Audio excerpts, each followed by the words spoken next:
Ganyan lang. Ngayon, natataas niya na. Tataas mo na. Ilang buwan niya na hindi na rin tumataas yan. Isang taon na. Di isang taon na rin hindi tumatayo yan. Lakad. Tingnan nyo, makakalakad po kayo. Nahilo kayo, hindi. Hindi naman. Sige. Pero maayos parang... Sige, tingnan nyo po. Ibahin nyo na po yung lakad nyo.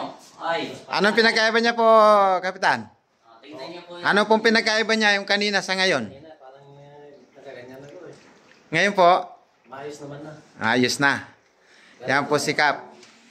Taga Isabela. Darasan po yan sa kanya. Baka kalaban Okay. niya rin yan dati. Lakad po. Lakad pong normal, Kap. Galit lang yan sa kanya. Galit lang siguro.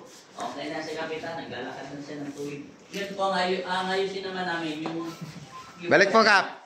Hindi ko alam paano siya nagkaroon ng paspa. Ay, paspa. Eh, matagal na pala siyang kagawad eh. Bago siya naging kapitan eh. Oo, kapitero pa siya. Ano pinagkaiba? Hindi ka naman welder. Hindi ka naman ano. Ano pinagkaiba? Medyo maayos na. Angat nyo ulit kamay nyo. Nataas na talaga oh. Sige. Hindi niyo po dati naiangat yan, Kap? Hindi, ganyan lang yung isa. Pati Galing pa ho yan ang Isabel. Yan. Galing kayo. Sa kay sa Ibayla. Spiritual pa lang po ang nagagalaw sa inyo. Benito Sulibin. Benito. Sulubin. Malayo ba yun? Ano po, babalik dyan? Ah. Dito na. Yan na po kay re-recta na po Ay, kayo upo sa muna kayo dito tayo. Namay. kasi takal na ano.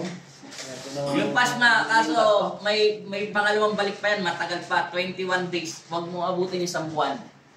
Kailangan namin malaman kung nagtutuloy-tuloy na mag-circulation yung dugo nyo. Pag nagtuloy-tuloy na po yun, matagal na po yan bago pumalya. Siguro, ilan taon ka na ngayon? 56 po. 56, aabot pa yan ng aabot pa ng 10 taon po yan bago... Nakawala na kasi yung sakit niya sa spiritual. Kaya Pagkalipas ng nanginginig. 5 taon, bumalik ka ulit. Matagal pa yun. Islam po dapat yan. Dakar lang po na kami.